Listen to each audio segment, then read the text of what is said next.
Hey, hey, hey, we are live, I think, on the number 2 show. I see my technicians having audible physical fits in the background here, but I think we're live, and I hope we're live. So welcome to the number 2 show.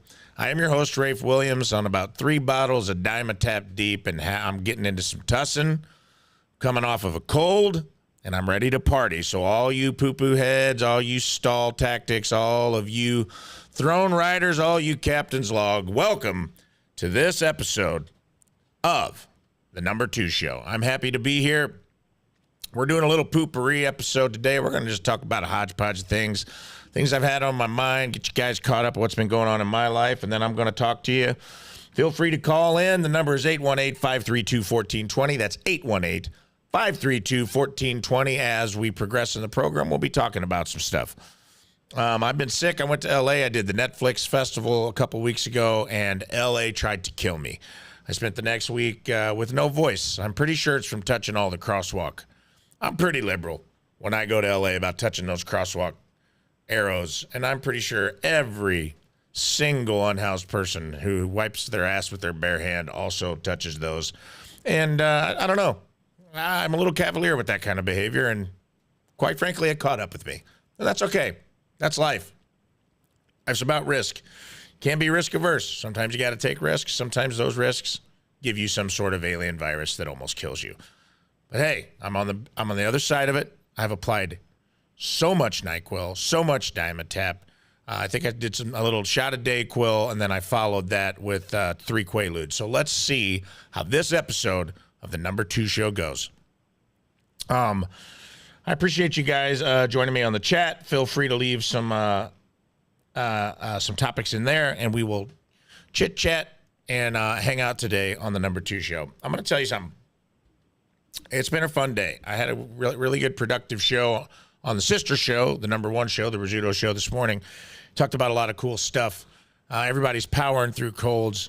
You know, it's Memorial Day weekend coming up, and I don't know, man. I don't know about travel. I don't know if I want to get a cabin. I don't know if I want to deal with the traffic. But, you know, we're all going to have a short work week next week. So I say let's roll into this one. Let's have some good energy. And let's talk about some stuff. I told you guys I was sick. So here's something I want to talk about up top, okay? Sometimes when I'm sick, I take a lot of medicine, and I go down what I like to call the wormhole, baby.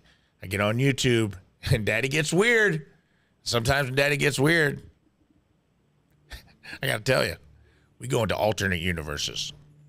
One time, in fact, the last time that I was sick, I did like a 22-hour deep dive on working dogs. And I don't know if you guys have ever gone down that YouTube rabbit hole, but it's basically like rat terriers taking down a chicken farm in British Columbia. And it's the craziest shit you've ever seen in your life, dude. They're pulling like barns on rollers off, and there's like 3,000 rats that just start scrambling, and these dogs go fucking bananas, dude, like the X-Men. They go straight up. It's like, I swear, one of those little dogs, now, granted, I was high on cold medicine, but I think one of those little dogs had like the little Cyclops visor on, and he was just blasting rats. And there was like another one that could like touch the rat like Rogue and then like take the rat's energy. I think there was a little Magneto rat. A little Magneto dog had a little helmet on, and he was like, I don't know what he was doing, but those rats were getting fucked up, dude. And it made me realize what big pieces of shit my dogs are. And I don't want to pick on my dogs. I love my dogs, but like, they're not taking down a rat chicken farm. Do you know what I mean? My little blind puggle can barely get down the stairs to go outside and pee and potty. I don't think he's taking down a chicken farm. And for some reason, last night when I was all jacked up on cold medicine, I went down the rabbit hole of fan-made superhero films. Speaking of the X-Men, which is wild, dude. There's some good ones out there, guys. I don't know. You know, I feel like we live in a world right now that's kind of inundated with all the things I wanted when I was a 13-year-old kid. I think about it sometimes, and I'm like, man, if 13-year-old me or 12-year-old me could see all the badass, dope-ass superhero stuff that's getting made and the quality of it, I would be ecstatic. But it's like we get kind of burned out on it because now that Disney owns all the Marvel and Star Wars properties, man, it's just like we get beat over the head day after day, time after time. All we're seeing is all of these movies and series and streamers, and it gets a little convoluted, and it starts to feel, it's that thing where you kind of everything is haptic, right? So you kind of get used to whatever time you live in, so it doesn't feel special. And sometimes when I watch these things as a comic book fan or as a fan of these things when I was a kid, I'm like, oh man, they're really fucking this story up. And then sometimes you can go on YouTube, dude, and you can find fan-made stuff that is like wildly good. And it's kind of like, sometimes I wish some of the bigger properties would look at what some of these people online are doing and take a little peek at that and be like, oh, hey, the fans kind of know what's up. Maybe this is something we should explore instead of trying to just milk the tit of the property for everything it's worth. So I want to pull up my screen and show you. I found last night while I was all jazzed out on Dimetap or what have you, I found a fan-made film called Logan the Wolf, okay? Now, this is a Wolverine fan film, guys. This is fucking nuts. Now, I didn't have high expectations, but I got to be honest. It's basically set. It's a little short film. It's 11 minutes long. I'm not going to play the whole thing, but I'll play a little bit for you guys because I want to talk about it. Special effects are pretty good. It gets right down to the core of what Wolverine is. It's kind of set in Viking times. It's pretty wild. Special effects are pretty good. Whoa. Hold on. I think I got a double whammy going on. Yeah, mute that guy.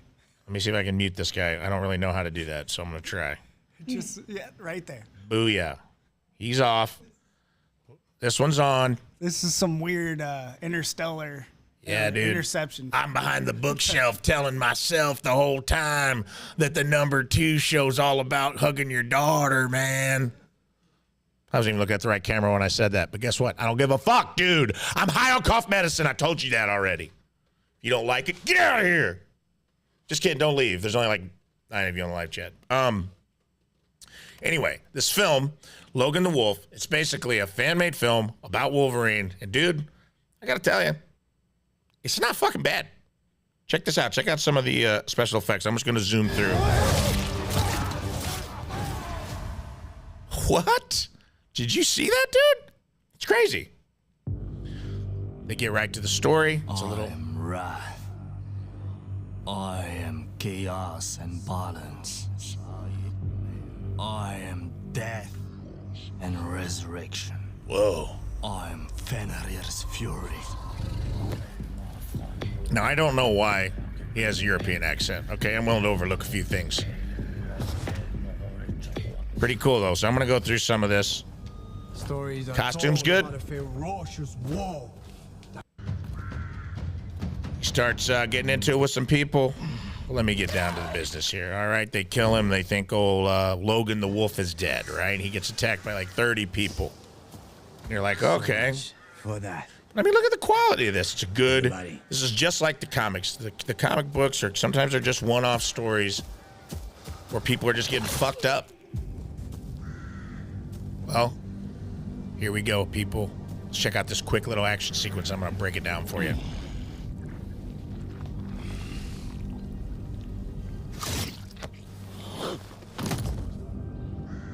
For those of you listening at home, Wolverine's going bananas right now. This dude's got good bone claws.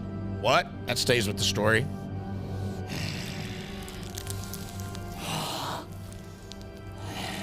It's also good. This Wolverine does kind of look like a guy that would like fix your carburetor at like a Midakey or something like that, but that's okay. It's not about the actor. What kind of demon are you? I am Logan the Wolf. Kill him.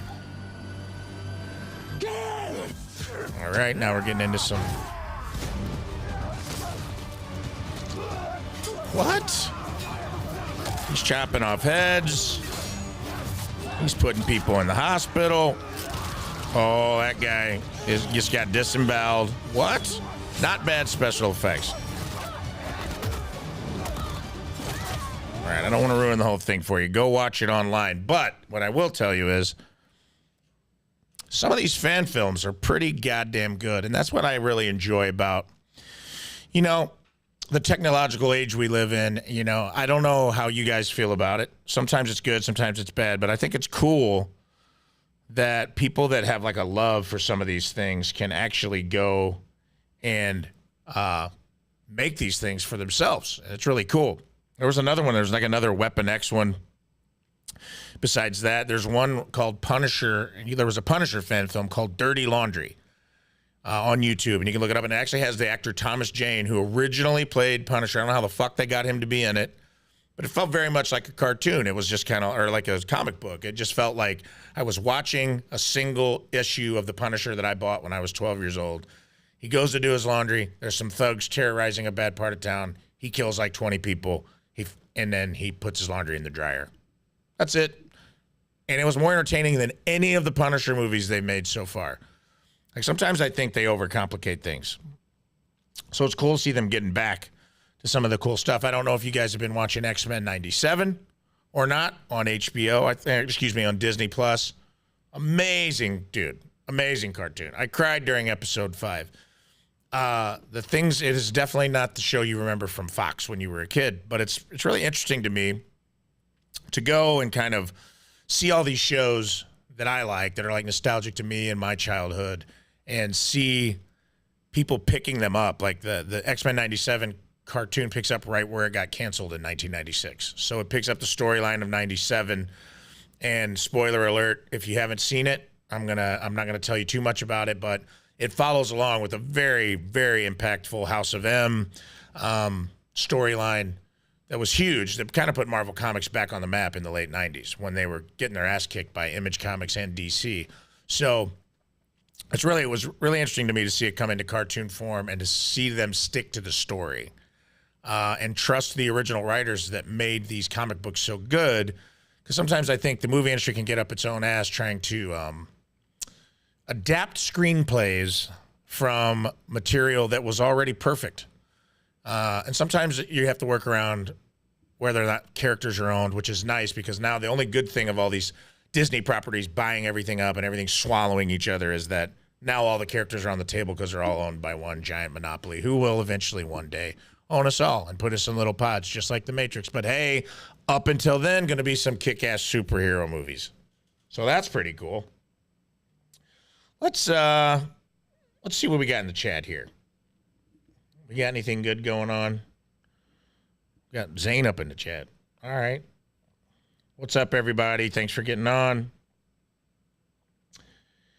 Hey, Rafe, any comedy shows on the docket in the SoHo, Illinois region coming up? I'm at St. Charles Funny Bone 2 weeks from now. I'm doing 3 shows at St. Charles Funny Bone. Shameless plug. You know what? Coming off the shameless plug, it's a good time for a word from our sponsors. Don't you think, guys?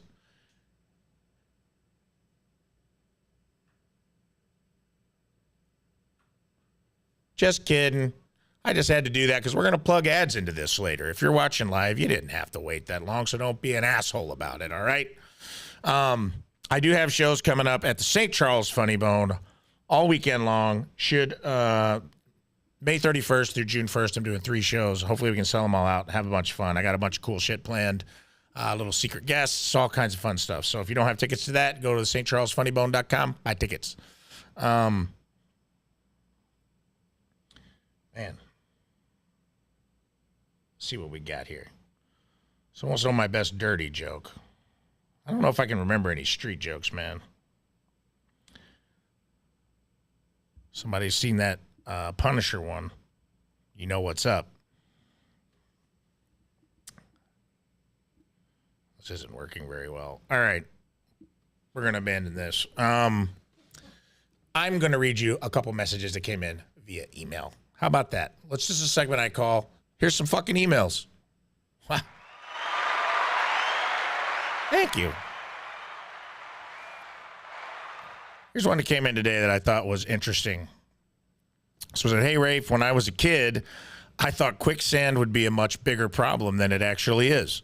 What's a funny thing you believed as a child that turned out to be completely wrong? Best, Chris from Shrewsbury. Well, Chris, in the vein of cartoons, I'll tell you something that pissed me the fuck off when I was a kid. And I don't know if any of you guys had this experience. Maybe this is just a boy thing. Maybe girls too. I don't know. I was so upset in first grade when my mom told me that I could not marry Daphne from Scooby-Doo. I was talking to I remember this so vividly in my mind because I was like, man, Daphne is fucking smoking, dude. Little red hair. She had like perky little titties. You know, I'm in first grade. I didn't know what that meant, but I knew I liked what I saw. Okay, I liked her little ascot, her little green ascot. She wore a short mini. But Daphne was no fool, okay? Daphne knew how to solve crimes. Daphne knew how to follow clues. She wasn't Fred's little bimbo like everybody thinks she was, okay? She wasn't. She was a fully formed woman. She was an independent woman. She was a fiery woman. Probably an Aries. I don't know. I just made that up in my head, probably because she has red hair. But I tell you what, my little first grade heart was a pitter patter for Daphne. And I was 100% like, this is the girl I'm going to marry. Like I had that locked down in my head as a kid. And I remember my mom, I was like, hey, just want you to know, Mom, I'll always lie. I had to like set my mom down, let her know what's up, as you would at 6 years old. You know, like, Mom, look, you're my number one chick right now. But in the future, it will be Daphne from Scooby-Doo. And if you don't like that, I guess you got to get to stepping, Jackie, because me and Daphne got a future together. And my mom had to explain to me that cartoons weren't real and that Daphne was not a real person and that there was no physical possible way for me to marry Daphne, regardless of all the efforts or what kind of man I became or how much money I made or where I moved to in the United States or abroad. And I'll be honest, I took it pretty fucking hard, dude. I remember being like, you know what? I've heard enough out of you for today, Mom. I'll take some animal crackers and I'll be in my room. And I went in my room and I got out my crayons and I think I drew my first broken heart of I 100% thought that Daphne from Scooby-Doo was a real person. And I gotta be honest, my backup plan was Penny from Inspector Gadget, and that kind of fucked up my day too. So there's something that really screwed me up when I was a kid. Now, as far as like common knowledge stuff, do you guys have anything, production, anything like that pop into your brain, something that you thought because of all the movies you watched was going to be a problem when you grew up, and they're like, yeah, never ran into quicksand before? That's a couple cool guys, I guess. I was just worried my dad was going to turn into Santa Claus. Okay, that's legit. All right. Apparently my producer Josh saw Tim Allen's The Santa Claus too many times, and he was worried that his dad was going to turn into Santa Claus. Now, that's a legit fear, I suppose, that your dad was going to be on the roof. His dad was a tree trimmer. Just for a little backstory, his dad's going to be on the roof with a Husqvarna, trimming a tree. He's going to take a tumble, land on top of Santa Claus, disembowel him with the chainsaw, and the next thing you know, your dad's Santa Claus. Would you have been excited if your dad was Santa Claus, or is that something you feared, like you didn't want to live in the shadow of Santa? No, I would have loved it because that mean I would get to at least see him once a year. Oh, God. All right, well, this is a segment we call Childhood Trauma. It was supposed to be a fun email segment, and we're finding out how fucked up everyone involved with this show is. I had a little repressed sexual memories about Daphne. He just wanted his dad to show up once a year, and Joey's crying, and I don't even know why. But hey, what are you going to do? Let's go to another message or email, shall we? Let's see here. Oh, here's one that I thought was cool. Hey, number 2 show. I'll make this short and sweet. My uncle insists on performing his ventriloquist act at every family gathering. It's as cringeworthy as you can imagine. What are some of the most awkward or hilarious moments you've experienced at family get-togethers? Thanks, Megan. Thank you, Megan. Dude, that is a very good question. I went to a friend's wedding recently. My friends got married at the St. Louis Zoo. This isn't my family, but this is something in that vein. And it was funny as fuck, dude. In fact, I got to find this. Let me see if I can find this real quick because it's going to be hilarious. She had an uncle also. It must be an uncle thing, dude. Uncles, I think when you become an uncle, there's like some performative part of you that just comes out. There's like every family has that uncle. It's just like Uncle Joe's got his thing and he's going to fucking do it, whether you like it or not. And hopefully his thing isn't pedophilia, because that sucks. And we're against that here on the number 2 show. So at least it's ventriloquism. So there's one good thing, right? All right. I'm trying to find the silver lining. I'm trying to find something happy. I'm on 2 bottles of Dimetap. I'm trying to tap into something here. Okay. But I went to my friend's wedding, and they had an uncle that they said for the last 25 or 30 years has insisted at every single person's wedding that he comes out and he lip syncs to the song Martian Boogie.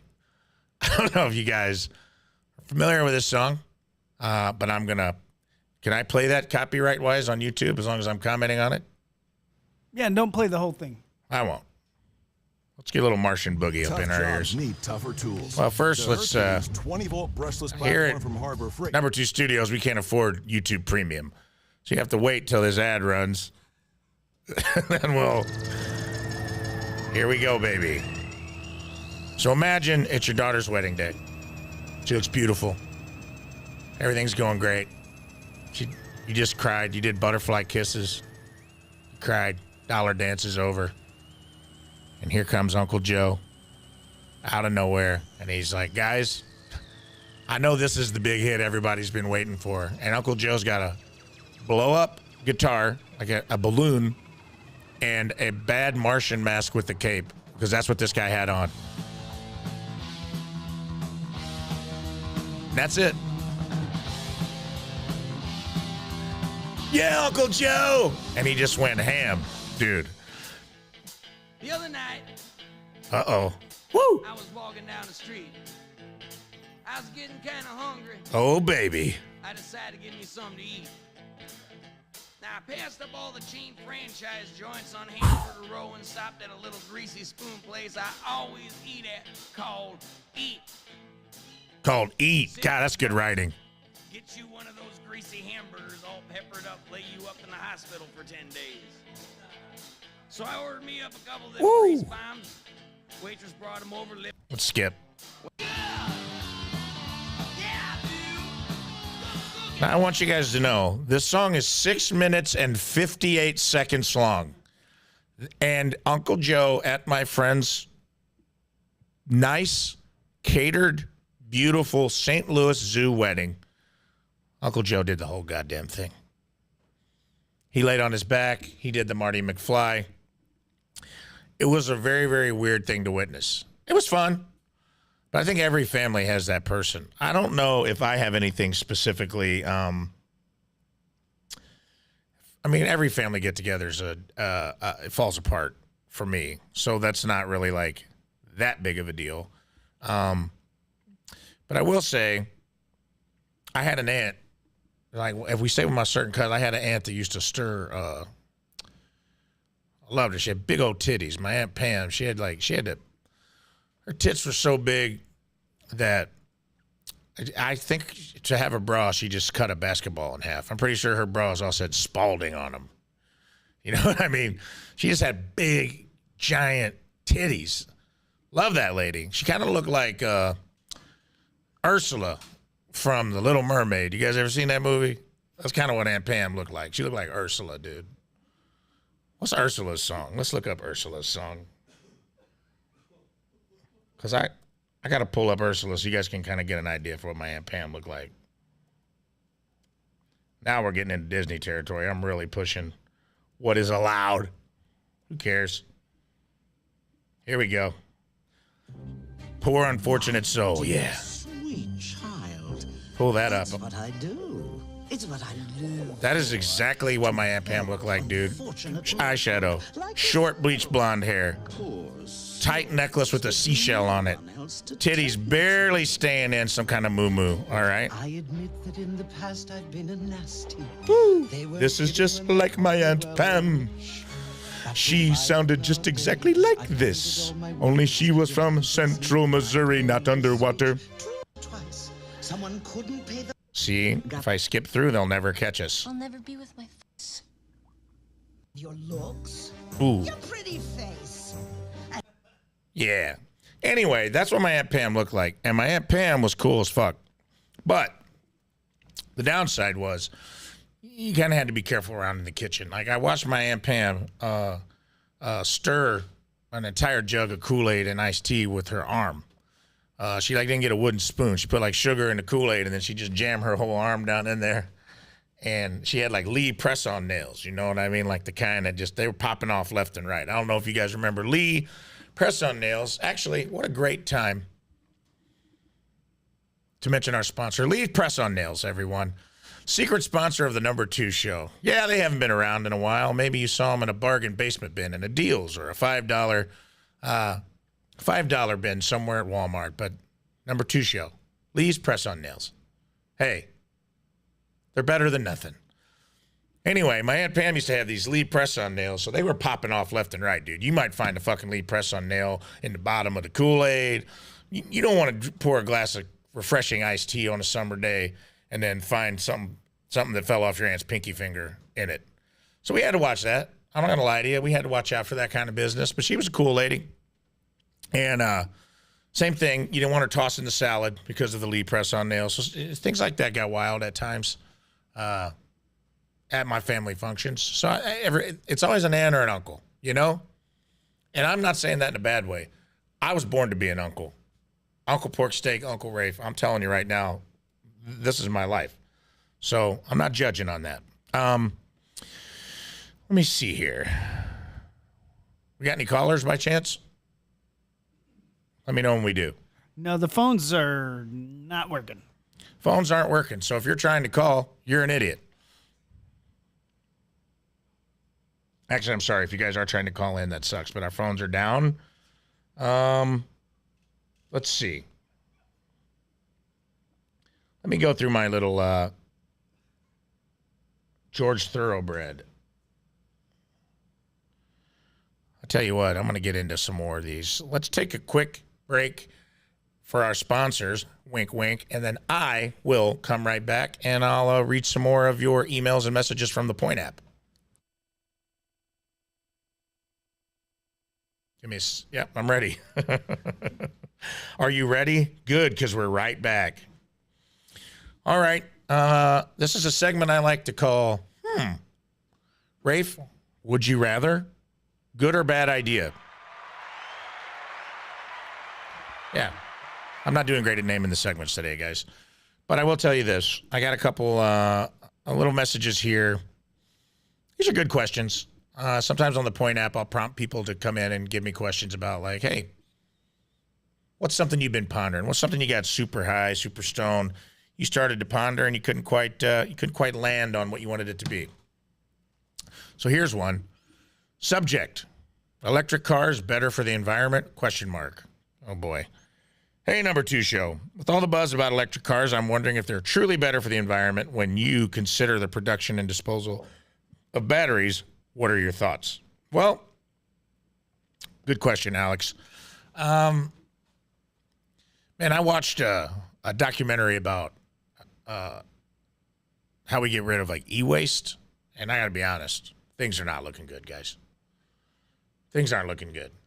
They were basically taking all these old batteries and electric cathode tubes from TVs and throwing them in containers in Denver and saying they were shipping them out some sort of facility, and what they were really doing was like taking them to this island in Asia, which is nuts. And they were just dumping all of these like highly toxic chemical cell phone batteries and chipboards and all kinds of crazy electronic waste onto this island, but it had become this island's economy. So all these islanders were just like living on this giant pile of trash and picking all of the nickel and all of the precious metals and basically taking all of these small pieces of the electronic waste that were worthwhile. And then someone like Greenpeace came in and tried to say, hey, that's not cool. We're going to stop that from happening. And it pissed them off because it was their only way they made money. So the people they were trying to protect actually fought Greenpeace to keep the trash pile coming so they could keep making money, and then people started growing like thumbs out of their forehead, and it got out of control. So I don't know, man. I feel like electric cars are, you're throwing more batteries on the heap. I'm not a climatologist. I'm not Neil deGrasse Tyson, okay? I can't tell you for sure what's going on, but I can tell you that there has to be some sort of ramification. So I see your point. But, you got to keep working, trying to make progress.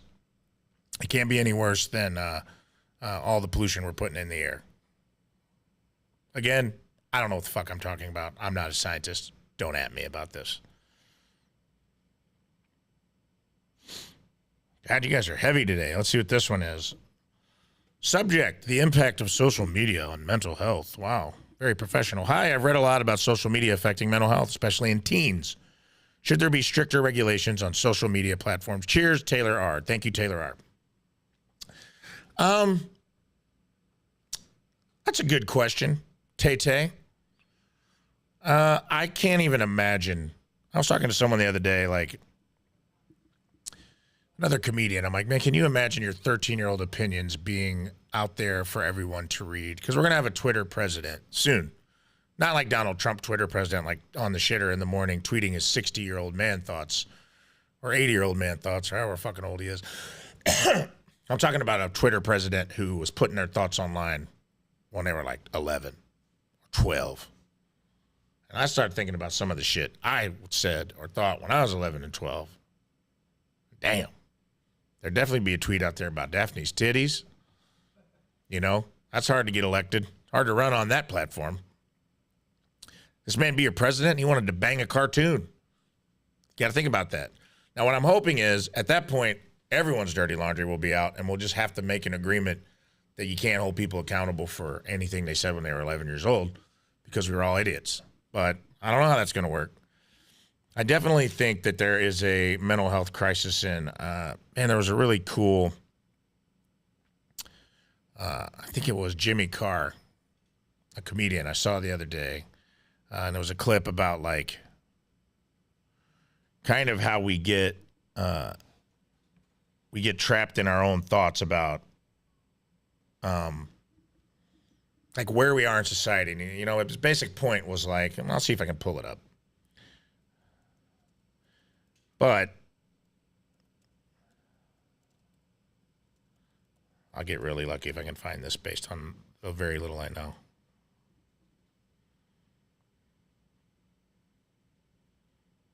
Here we go. Can I pull TikTok up in here, or will China own the show? Here we go. Great Chinese expression, a great old proverb. The best time to plant a tree is 20 years ago. The second best time is now. No, that's not it. Give me a second here.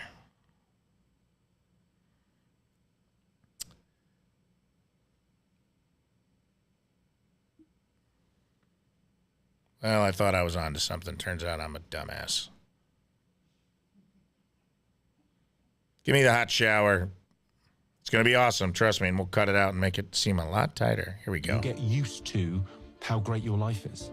No one had a hot shower until 50 years ago. So I try and do this thing when you stand in a hot shower. George Mack, my friend, pointed this out to me. When you stand in a hot shower, just for a moment, just go, well, no one that you admire from 100 years ago had this simple pleasure in life. And when you look at the world that we live in, we're like, there's been 100 billion people ever, right? We are in the top percentile in terms of the luck that we have had, the lives, like the calorific intake that we just take for granted, the fact that our children don't die, in the first year, the modern medicine and our lives and the entertainment that we get. We're living like kings. And yet, life has never been objectively better and subjectively worse, because the nature of humanity is our desires are mimetic. So we've got this thing where we sort of, how happy are you? Yeah, but You none get of those used people ever to had how credit great card your debt. life is.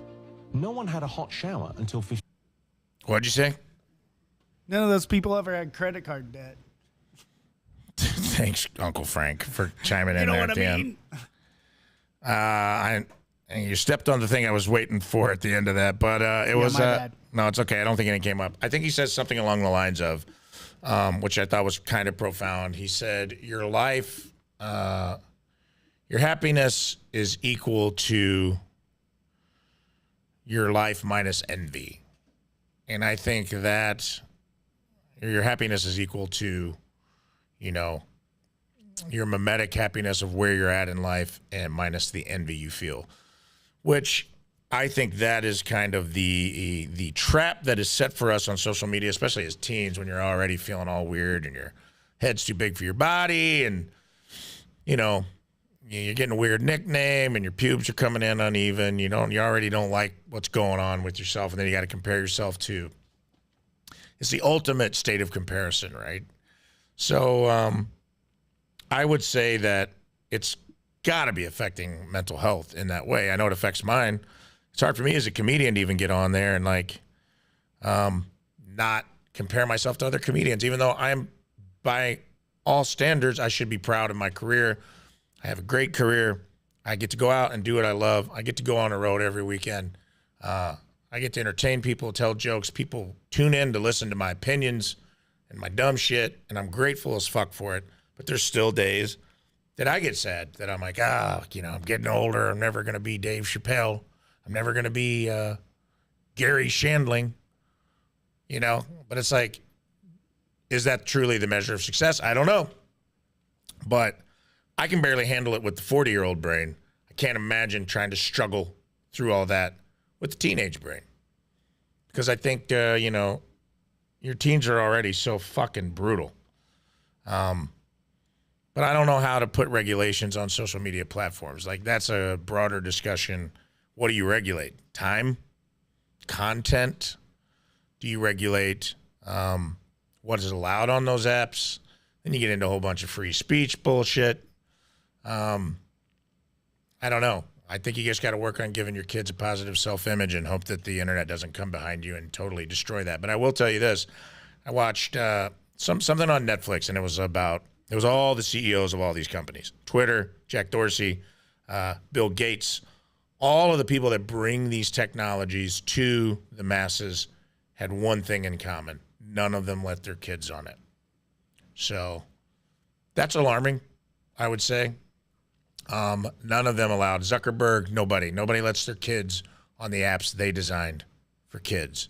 So that should tell you whether they have your kids' interests in mind. And this has been your Libertarian Uncle's Conspiracy Theory Moment. Thanks. Let's see if there's anything else good in here before I wrap this bad boy up. Oh, here we go. I don't know. That's such a Before we do that, should we take a commercial break? Yeah, sure. Let's take a quick commercial break, and then I'll come back and I'll pin the tail on this fucking donkey.